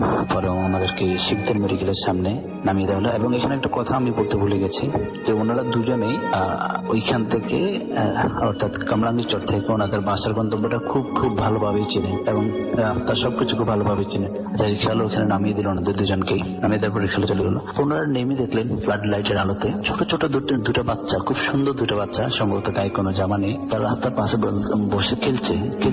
আইসক্রিম খাওয়ার পর যে কাঠিটা অবশিষ্ট থাকে এরকম একটা কয়েকটা কাঠি নিয়ে খেলছে, এরকম একটা অবস্থা। তো ওনারা দেখলেন এত রাতে, তখন প্রায় রাত 12টা বা 12টা পার হয়ে গেছে, এরকম এত রাতে এত ছোট বাচ্চা কোত্থেকে আসবে।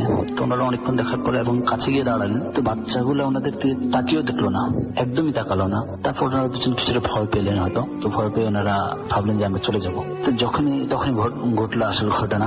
তো যখনই ওনারা যাবেন তখন ওনারা দেখলেন যে ওনারা রোড চিনতেছে না, কোন দিয়ে যাবেন সেটা চিনতেছে না এবং বাচ্চা দুটো নেই। হঠাৎ বাচ্চা দুটো নেই এবং ওনারা রোডে চিনতে পারছেন না। তো ওনারা অনেকক্ষণ ধরে ঘুরে প্রায় আধা ঘন্টা সময় ওনারা ঘুরলেন এদিক ওদিক। কতক্ষণ ঘুরেছেন সেটা বললেন আনুমানিক আধা ঘন্টা উনি বলছিলেন আমার আন্টি। তো ঘোরার পর ওনারা চিনতে পারছেন, একটা লোকের সাথে দেখা হলো। ওনাকে জিজ্ঞেস করলো যে ভাই বউ বাচ্চাটা কোন দিকে। ওই লোক কথা না বলে একটা হাতের ইশারা দেখিয়ে দিল। আমার আন্টি আঙ্কেল ওইদিকে ছিল এবং গিয়ে দেখলো দেখে রাস্তা শেষ, একটা ভাঙা বাড়ি, আর কিছুই নেই। আরো বেশি ভয় পেয়ে গেল, দুজনে দৌড়াদৌড়ি পড়তে লাগলো। এবং কিছুক্ষণ পরে দেখলেন যে একটা লোক থেকে বাজার নিয়ে আসছে। তারপর ওনারা ওই দিকে হাঁটা দৌড়লো এবং হাঁটতে গিয়ে দেখলেন না সত্যি ওনারা গন্তব্যের দিকে আসছেন। এবং প্রায় একটা কাছাকাছি সময় বা একটার পরে ওনারা গিয়ে ওখানে পৌঁছালেন, বাসায় গিয়ে পৌঁছালেন, যেখানে 5 মিনিটের দূরত্ব ছিল, মাত্র 5-7 মিনিট। বড় জোর। এর মধ্যে আমার আন্টির একটা বেবি হলো। তো বাচ্চাটা আসলে সুস্থ ছিল না, সে দেখতে পেত, খেলতো, কিন্তু সে আসলে শারীরিক প্রতিবন্ধী ছিল। এর কিছুদিন পর আমার আন্টির এই ইনসিডেন্ট গুলো বাড়তেই থাকে, কোনো না কোনো ঘটনা ঘটতেই থাকে আমাদের ঘরে, এবং ঢাকাতেও এটা থেমে নেই, সবাই জানে ওনাদের ফ্যামিলি। এর কিছুদিন পর আমার আন্টি ধীরে ধীরে রোগা হয়ে যাচ্ছিল, এবং এর প্রায় বছর খানিক পর আমার আন্টি আর একটা বাচ্চা হলো, এবং সে 7-8 মাস বয়সে সে জন্ম নিল। তো আমার আন্টি তখন খুব রোগা ছিল। আমি প্রায় 2-2.5 মাস পর আন্টিকে দেখে আমি খুব শক্ট হয়ে গেলাম, এতটা শুকিয়ে গেছেন উনি, এবং দেখলে ভয় লাগে যে ওনার হাড়ের সাথে চামড়া লেগে গেছে। তো আমি জিজ্ঞেস করলাম এরকম শুকিয়ে গেল কেন? পরে আমার অন্য আন্টি বললো হয়তো বাচ্চা হয়েছে বা খাওয়া দাওয়া ঠিক মতো নেই। এর ভিতরে ওনারা অনেক ডাক্তার দেখিয়েছে, কোনো রেসপন্স নেই, যে ওনারা শরীরের কোনো উন্নতি হচ্ছে না। তো এর আসলে কিছুদিন পর কোরবানির ঈদের কিছুদিন আগে আমার আন্টি খুব বেশি অসুস্থ হয়ে যায়, অনেক বেশি অসুস্থ হয়ে যায়, এবং ওনাকে নিয়ে হসপিটাল ভর্তি করার পরে ওনাকে আইসিইউতে রাখা হয়। আইসিইউতে রাখা প্রায় 10-11 দিনের মধ্যে আমার আন্টি কোরবানির ঈদের পরের দিন অথবা আগের দিন আমার আন্টি মারা যায়। তো আমার আন্টি মারা যাওয়ার পর দাফন হয়ে যায়, এবং এর কিছুদিন পরে আমার ওই আঙ্কেল স্বপ্নে দেখতে থাকে যে আন্টি বলছে তাকে ডাকছে, তাকে যাওয়ার জন্য বলছে, এরকম একটা ব্যাপার। 3-4 মাস পর আমার ওই আঙ্কেল আবার বিয়ে ঠিক হয়। তার বিয়ে হওয়ার ঠিক 1 দিন অথবা 2 দিন আগে উনি আবার গাড়ি অ্যাক্সিডেন্টে মারা যায়। এইভাবে আসলে চোখের সামনে একটা পরিবার শেষ হয়ে যায়। আমার ছোট ছোট 2টা কাজিন, খুবই ছোট ছোট তারা, তার জন্য সবাই দোয়া করবেন। তারা এতিম হয়ে যায় এবং তারা এখন আমার আন্টির কাছে আছে। তো পুরো ঘটনার মধ্যে একটা প্যারানর্মাল অ্যাক্টিভিটি ছিল, এবং আমি যতটুকু মনে করি তাদের পরিবারের সবাই যারা মনে করে এর মধ্যে এই কারণটাই সবচেয়ে বেশি দায়ী ছিল। সবাই ওই 2টা বাচ্চার জন্য দোয়া করবেন। থ্যাংক ইউ রাসেল ভাই, থ্যাংক ইউ এভরিওয়ান। আসসালামু আলাইকুম ওয়া রাহমাতুল্লাহ।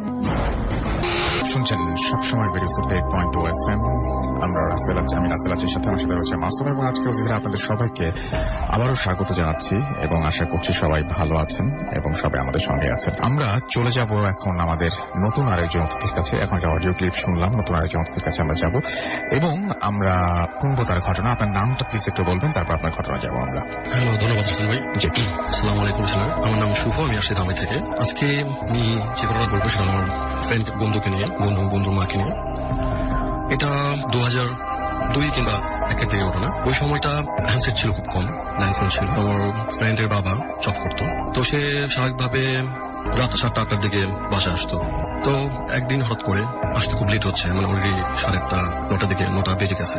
তো ওই মুহূর্তে তার মা এবং বাবা, তার মা এবং তার যে ছেলে জুবাইর, তো সে বললো যে তোমার বাবা লেট করে আসছে, চলো তোমার কাকার সাথে ওখানে ল্যান্ড ফোন আছে, ওখানে যে ফোন দিই তোমার বাবা কোথায় আছে, কখন আসবে। এই বলে রুম থেকে বের হবে। তো আমি আগেই এখন বলছি, ওদের রুমটা হলো 3 পাশ ঘর। ওর দাদি এক পাশে থাকে, আরেক পাশে ঘর ভাড়া দেয় আর কি, ভাড়াটিয়া থাকে, আর এক পাশে থাকে। তো পুরো বাড়িটা বাউন্ডারি করা। তো ওরা যখন বের হচ্ছিল আর কি, দরজা খুলে যখন বারান্দা বের হয়েছে, বারান্দা গ্রিল করা আর কি, তো বারান্দায় গ্রিলের সামনে যখন গেছে আর কি, বারান্দায় দেখে যে দুয়ারে একটা সাদা শাড়ি পরা মহিলা, আসলগুলো আপনার দুয়ারে মাটিতে আর কি মিলে আছে। তো প্রথম ওর মা এবং জুবাইর দেখে ভাবছিল যে দাদি, এত রাতে দাদি কেন বের হলো, অলরেডি লাইট অফ দাদির ঘরে।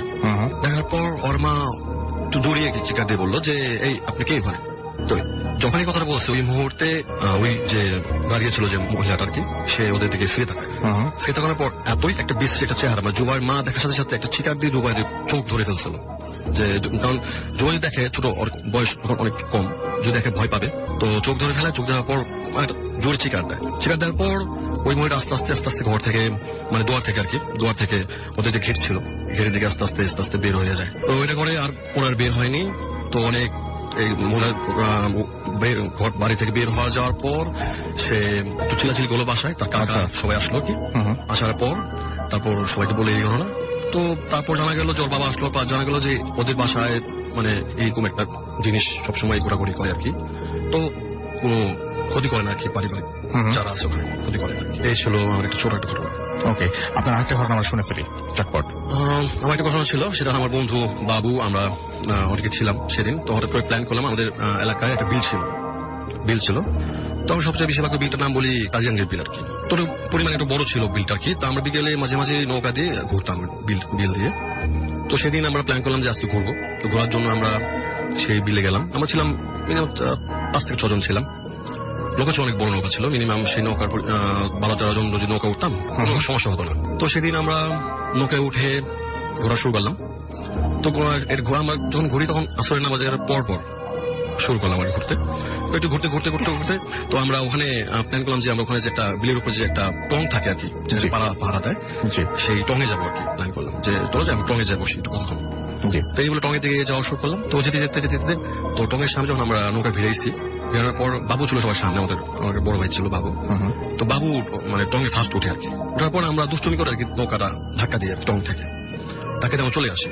তখন যখন ব্যাক করা শুরু করি তখন বাবু বলতেছে আমাকে নিয়ে যা সত্যি তাহলে এমন করছেন, নিয়ে যা।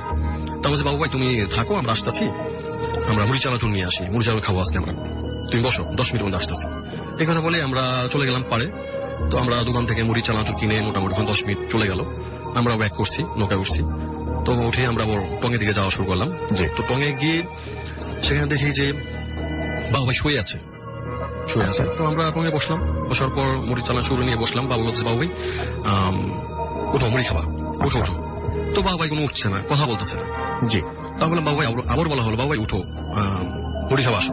তো বাবু উঠে বললো যে আমি মুড়ি খাবো না, আমাকে মাছ দেয়, মাছ খাবো। তো আমরা অবাক হয়ে গেলাম, কি হঠাৎ করে এই ধরনের কথা। আমি ভাই ফাইজামি করো না, আসো মুড়ি খাবো। না মুড়ি খাবো না, আমাকে মাছ দেয়, আমি মাছ খাবো। তো আমরা ঘটনাটা ক্যাচ করলাম যে হয়তো বা করে খারাপ কিছু হয়েছে। তাই আমি বললাম আমরা সবাই মুড়ি খেতে হবে না, চল আমরা ব্যাক করি। তো আমরা সবাই এই যে নৌকা উঠলাম। তো নৌকা ওঠার পর আমরা যখন 5 জন আসছিলাম একদম হালকা ছিল। তো যখন বাবু ভাই যখন নৌকা উঠলো, ওঠার পর নৌকাটা এতই ভারী ছিল যে মনে হচ্ছিল যে এখানে আরো বেশি লোক, আরো 5-6 জন বেশি আছে আর কি, মানে ডুবো ভাব আর কি। তা আমরা অনেক কষ্ট করে আর কি একটু পাড়ে গেলাম। পাড়ে যেতে বাবু ভাই নেমে দৌড় দিছে। তো দৌড় দেওয়ার পর আমরা তারা বাবুর পিছিয়ে দৌড় দিছি। তো বাবু ভাই কই যাও বাবু তোর কারো তো শোনে, সে দৌড় দিছে। তো সামনে এক হুজুর ছিল, তো তার সাথে সামনে বাবু ভাই পড়ে গেছে। তো হুজুর বললো এই কোথায় যাচ্ছে, আমরা চলে যাবো। হুজুর বাবুকে থামা। তো হুজুর বাবুকে থামার পর বলতেছে কই যাও। তো আমি ওই মুহূর্তে চলে আসলাম। তো হুজুর বলতে কি আমি এরকম ঘটনা এই হয়েছে, টঙে যে ঘুমাই পড়ছে আর কিছু বললে বলে মাছ খাবো। হুজুর ঠিক আছে বুঝতে পারছি, ওকে তুমি নিয়ে যাও বাসায়, আমি আসতেছি। তো ওকে বাসায় আমরা মানে টেনে নিয়ে যাচ্ছিল না, এত শক্তি ছিল ওর হাতে যে ওকে টেনে নিয়ে যাচ্ছিল না। তো আমরা কয়েকদম উৎসাহ করে নিয়ে গেলাম একই হিসাবে সবাই মিলে। তো বাসায় নিয়ে গেলাম, ওর বাবা মা আসলো, বলে কি হয়েছে আমরা কিছু বললাম না, বলো না এমনি কিছু হয়নি দেখছি। তা আমাদের একটা ফ্রেন্ড ছিল আর কি, ও অনেক কিছু জানতো, শোয়েব ছিল নাম। তো ওকে আমরা বললাম যে তুমি এরকম ঘটনা বাবুর সাথে এরকম হয়েছে, তুমি একটু আসো, হয়তো খারাপ কিছু ঘটবে, খারাপ কিছু ধরছে ওকে, তুমি আসো এখানে। তো ওকে আসার পর ও আসলো। আসার পর ও বাসা আসার পর ওকে দেখলো যে না হ্যাঁ কিছু একটা হয়েছে, যেহেতু একটু অন্যরকম ব্যবহার করতেছে। তো ওর হাতে কায়াঙ্গুল ধরছিল, তারপরে ওকে সমাধান করে এটার। হ্যাঁ কায়াঙ্গুল ধরার পরে আর কি এটাকে মানে যে জিন ছিল সেটাকে ছাড়িয়ে দেয়। একটা জিনের নাম ছিল গণেশ। সে অনেক কষ্ট করে পরে ছাড়ানো হয়েছিল আর কি। তারপর যাওয়ার সময় সে কিছু নিশ্চয়ই করে, এটা সবসময় থাকে। হ্যাঁ যাওয়ার সময় সে বললো যে শোয়েব বললো যে তুমি যে যাবা এটা প্রমাণ কি। তো বললো যে জিন বললো যে আমি যাবো, আমি যাওয়ার সময় যে বাড়ির বাইরে যে নারকেল গাছটা আছে এটা আমি যাওয়ার সময় নারকেল গাছের ডাল ফেলে যাবো। কিন্তু এর পরে একটা মজার ঘটনা ঘটেছে, এরপরে যে ঘটনাটা পরে যে ঘটনাটা না, এই ঘটনারই পরের অংশটুকু। হ্যাঁ এটা যখন যায় আর কি, তো আমরা সবাই ছিলাম পাশে, সবাই বিছানার পাশে ছিলাম। এটা আপনি নিজের চোখে দেখেছেন? হ্যাঁ বাবু যে শোয়েব যে ওর কায়াঙ্গুল ধরেছিল, যখন চলে যায় ওই মুহূর্তে প্রায় 1 হাতের মতো, মানে 1 হাতের মতো ওকে উঁচা করে ফেলে। কেউ ধরেনি, উঁচা হয়ে যায়, মানে একদম মানে ওকে উল্টা ঘুরে ফেলায়, ও নিজে ইচ্ছা করেনি। তা আমরা অবাক হয়ে গেলাম যে এটা কি হয়ে সম্ভব। তো এটা করেই ও বাইরে চলে যায়, বাইরে যাওয়ার পর নারকেল গাছটা ফেলে চলে যায় আর কি। তারপর আর কোনো বাবুর সাথে কোনো ঘটনা ঘটেনি। এই ছিল আর কি বাবুর আমাদের ঘটনা। Thank you very much. আমরা চাবো আমাদের পরের লিসনারের কাছে, আমাদের গেস্টের কাছে আপনার নামটা প্লিজ একটু বলবেন, তারপর আপনার ঘটনায় যাবো। আমার নাম মোহাম্মদ, একটু কাছ থেকে বলতে হবে প্লিজ।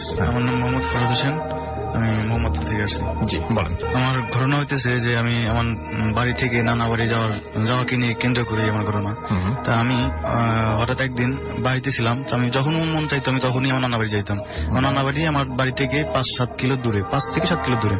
তো আমি একদিন হঠাৎ সন্ধ্যা 7টা, 7:30 থেকে 8টা এরকম এর মধ্যে আমি একদিন বলতেছি আম্মু আমি নানা বাড়িতে যাবো। তা আমি বলতেছি কি জন্য যাবি তুই? তা বললাম এমনি যাবো। তা আর কিছু বললো না সে। তা তখন আমি আমার বাইসাইকেল নিয়ে আমি আমার নানা বাড়ির উদ্দেশ্যে রওনা হলাম। তা ওইখান থেকে আমার বাড়ির সামনে মেন রোড পার হয়ে আমার নানা বাড়ির যে ছোট রাস্তা, সেই রাস্তায় আমি রাস্তা দিয়ে যাচ্ছি। তা তখন আমি যাইতেছি ওইখানে সামনে একটা বড় বাঘ, বাঘের সাইডে বড় মানে বাসতলা বলে এখানে বড় বাঘের ওইখানে মাঝে মাঝে ডাকাতি হইতো। এখন মাঝে মধ্যে ঈদ কিংবা অন্য কোনো সময় ডাকাতি হয়। তো আমি ওই সময়টা আমি মাঝে মাঝে একা ফিল করতেছি যে আমি ভয় করতেছি, মানে ভয় লাগতেছে ওখানে। তখন ঠিক ওই বাঘ সোজা গেলাম, তখনই পিছন থেকে একটা মোটরসাইকেল আসলো। মোটরসাইকেলের আলোয় আমি বাঘটা ঘুরলাম আর মোটরসাইকেলটা চলে গেল। তো ওই আলোয় আমি সামনে দেখতে পারলাম যে একটা সাইকেল যাইতেছে, বাইসাইকেল, একটা লোক যাইতেছে। তখন ওই যে বাসতলা ওইখান থেকে সামান্য একটু আগায় একটা মাটির রাস্তা গেছে, ওই রাস্তা দিয়ে আমি মানে সচরাচর মানে চলাচল করি নানা বাড়ি। তা ওইখান দিয়ে আমার একটু সমস্যা আছে, সমস্যার কারণে আমি ওই রাস্তা দিয়ে যাবো না। আমি মানে পরে আরেকটা রাস্তা আছে, ওই রাস্তা দিয়ে যাবো। পরে আমি ওই বাইসাইকেলটা যাচ্ছে, তা আমি ওই সাইকেলটা ধরার জন্য দ্রুত মানে গেলাম। তা আর ওই দিনকে সারাদিন বৃষ্টি নামছে, আর ওই সন্ধ্যার সময় হালকা বৃষ্টি নামে। তা আমি ওই সামনে দ্রুত চলে যাই, আর ওই রাস্তার যে মাটির রাস্তা দিয়ে যাবো ওইখানে দাঁড়াইছে। সামনে দেখতেছি যে সাইকেল মানে ওই সাইকেল আর নাই। তখন আমি ভাবলাম যে সাইকেলটা নিশ্চয়ই এই রাস্তা দিয়ে গেছে। তা তখন আমি ওই রাস্তা দিয়ে সাইকেলটা ঢুকাই দেওয়ার পরে এমন অবস্থা হয়েছে মাটির মানে বৃষ্টিতে মানে কেদা হয়ে গেছে, যা সাইকেল উঁচু করে নিয়ে যেতে হবে। তা সাইকেল উঁচু ছাড়া আমি চালাই যেতে পারবো না। তখন এখানে আমি থামি আমি বেল মানে সাইকেলের বেল বাজাইতেছি যে লোকটা আছে কি নাই। তখন আমি দেখতে পেলাম যে লোকটা নাই, সাইকেলটা এক জায়গায় মানে স্ট্যান্ড ফেলায় দাঁড়ানো আছে। আমি ভাবলাম যে হয়তো লোকটা কোথাও গেছে, কোনো কাজ করতেছে। এইভাবে আমি আবার সাইকেল বেল সমানে বাজাচ্ছি কিন্তু কোনো অ্যান্সার পাচ্ছি না, কোনো লোক পাচ্ছি না। তা আমি সামান প্রায় এক মিনিট আমি ঘোরাফেরা করে আমার সামনে তাকাচ্ছি। তখন আমি দেখতেছি যে ওই সাইকেলের জায়গায় একটা সাদা গরু মানে হামুদে ঘাস খাওয়ার মতো দাঁড়ায় আছে। তো আমি আসলে ওইটা দেখার জন্য প্রস্তুত ছিলাম। এমন অবস্থায় আমি অতিরিক্ত ভয় পেয়ে উঠে আমার গা এখন শিউরে উঠতেছে, মানে খুব ভয় পেয়েছিলাম আমি ওই সময়। ভয় পাওয়ার তারপরে আমি প্রায় 10 থেকে 15 সেকেন্ডের মধ্যে সামনে যে বিকল্প রাস্তাটা, ওই রাস্তাটায় আমি চলে যাই। আর ওইখানে যে অবস্থা, ওইখানে একটা বড় পুকুর ছিল, যে পুকুরে কোনো সময় পানি থাকে না, মোরা পুকুর চারপাশে বড় বড় গাছ, তেঁতুল গাছ, আর ওই রাস্তার পাশ দিয়ে বড় বাঁশ মানে একবারে হেলে রয়েছে।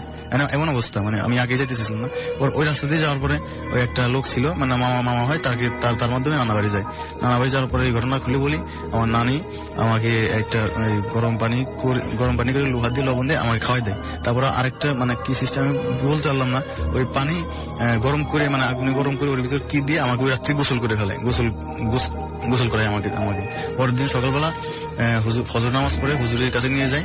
তখন ওই হুজুর আমাকে পানি পড়ায় দেয়, খাই আর ঝাড়ি দেয়। তারপরে আবার নেক্সট টাইম অনেক ধন্যবাদ আপনাকে আপনার ঘটনার জন্য। তো আমরা একটা ছোট বিরতি যাব, বিরতির পরে আবারও ফিরে আসবো। সেই পর্যন্ত আশা করছি আপনারা সবাই আমাদের সঙ্গে থাকবেন। স্টে টিউনড ফর ইউর ফুর্তি এন্ড ডোন্ট স্টপ দ্য ফুর্তি। আমি আরেকটা মেইল পড়ি। রাসেল ভাই এট লাস্ট আমার সালাম নিবেন।